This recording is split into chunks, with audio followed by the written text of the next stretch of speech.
My name is Megan. Welcome to Wanderlust Voyages. We are here to tell you all about Morocco, from the cities to the culture to the cuisine.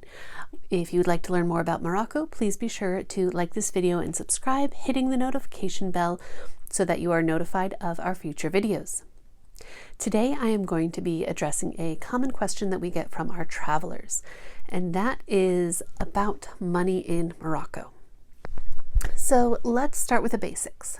What currency does Morocco use?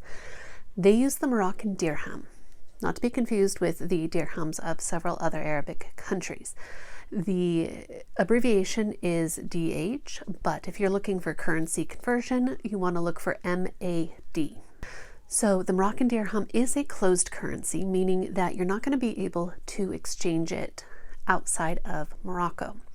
So if you're someone who usually likes to order foreign currency ahead of time, I'm afraid you're not going to be able to do that now.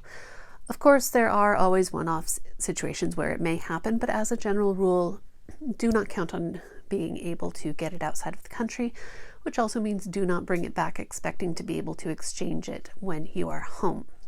So what does the dirham look like?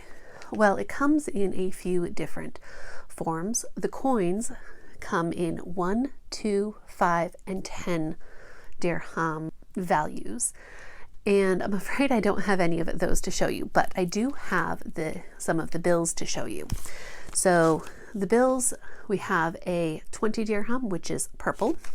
I don't have a 50 dirham, but that is green. And then this kind of orange brown 100 dirham, and the blue 200 dirham. In addition to being different colors to help you differentiate them, you will also see that they are different sizes. They go from the largest, with the largest denomination, down to the smallest. So with a closed currency, how do you get the currency? Well, on the ground, you can of course get it at the exchange counter in the airport or at any different currency exchange throughout the country. Another way to get the money is by using your credit or debit card to withdraw money from an ATM. Always be sure to check your fees and terms and conditions of your card before doing so. You don't want to get hit with exorbitant fees for using it overseas. This is usually going to have a little bit of a better exchange rate. If you are withdrawing money, be sure that you are not withdrawing large amounts at a time. Try to keep it under 7,000 dirhams, just because large amounts frequently are going to potentially flag your card as fraudulent activity. And we've even had one traveler who not only did it flag her card, it also took her card and wouldn't give it back. So speaking of exchange rate, what is it? For US dollars, it is usually between 8 and 9 dirhams per US dollar. For euros, it's between 10 and 11 euros. Sorry, 10 and 11 dirhams per euro. And Great British pounds sterling is going to be between 12 and 13 dirhams per pound. One of the drawbacks of using an ATM is that it's mostly going to give you 200s, maybe some 100s. And you actually want to try to break those bills as soon as possible, because a lot of things that you buy in Morocco, a lot of the tipping, a lot of the meals, a lot of the small little things, you're going to need small bills or even coins. Some places, they simply won't be able to break a 200. So if you're going to some little local cafe and buying a coffee for 10 dirhams and you try to pay with a 200, they're going to say, no, I can't break that. You need to give me something smaller. Another question we get is, do I even need cash? Can I just use a credit card? You cannot use a credit card everywhere. Morocco is largely cash-based. You can use a credit card in large hotels, high-end restaurants, places like the mall or supermarket, or if you are buying a high-priced item like leather, rugs, pottery, fine jewelry, they are going to accept credit cards. But for a lot of everyday things, smaller restaurants, even some of the small hotels don't have the ability to take a credit card. You need to have cash. Another very important reason that you need to have cash is, of course, tipping. Tipping is very, very customary in Morocco. You tip everybody. The person who helps you with your bags, the guides, the drivers, the person who shows you how to find this one place you're looking for in the Medina. You tip everybody. And how much you tip is going to depend on what kind of service they're providing.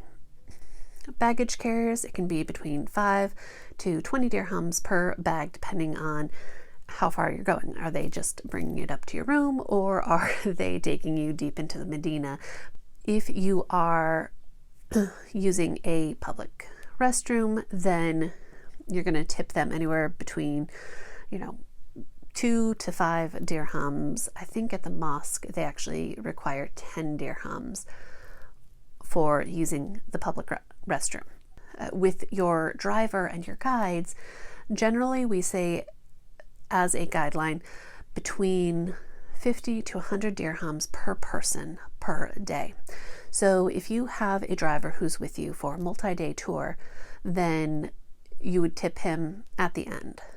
If you have a guide who's with you for just one day in the city, then you're going to tip him at the end of the tour. And of course, it's going to vary depending on what kind of tour and how many people are there. If you have a tour bus of 25 people, it would be more like 20 to 50. But if you are 2, 3, 4 people, then yes, absolutely. And of course, a lot of it will depend on the service that you receive. However, tipping is very, very customary. You'll also, of course, be expected to tip if you get any sort of spa services like a hammam or massage. And also if you have, even if it's not like an official guide, but if you are trying to find someplace in the Medina and you need someone to show you the way and they actually walk you to there, then they do expect a tip. A lot of the street performers as well, if you are taking a picture, you should tip them. For hotel stays, you will want to tip between 20 to 50 dirhams per day. With restaurants, this is the one thing that is not quite as common in Morocco as it is here in the US, where we see tipping as like, you absolutely tip at a restaurant. It's much more optional in Morocco. Some places will include it in the bill. Otherwise, between 5 to 10% is perfectly suitable. One final person that Americans usually think about tipping, but is not really necessary in Morocco, is going to be the taxis. With taxis, just round up to the nearest 5 dirhams, or 10 dirhams if you don't have any change. Another question we get a lot is, can I use US dollars or euros to buy something in Morocco? No, unfortunately not. They are not a mixed currency system. You do need to pay with local currency. There are, of course, some exceptions where an individual shopkeeper, if it is something high-end enough that it is worth it to them to take the foreign currency and then go exchange it, they may say, okay, yes, I will make a deal with you. However, do not expect to find that, do not rely on that. In terms of when you can use foreign currency, however, would be in tipping your driver and or group guide at the end of a trip. This also means that when you are coming down to the end of a trip, if you have run out of dirhams, then absolutely you don't need to go exchange more just to then tip your driver or guide. So, in summary, the Moroccan dirham is a closed currency. You have to get it in country. Think of it as roughly 10 to 1 for either US dollars or euros in terms of what it is worth. You're going to need cash. Try to get small bills when possible. And don't forget to tip. If you have any questions that I did not cover, please leave it in the comments below. I'm happy to answer any questions that you have. And I think next time we are going to do a very quick cooking video for something called amnu. Absolutely delicious. Be sure to tune in for that one, and thank you so much for joining us. I hope to see you in Morocco someday.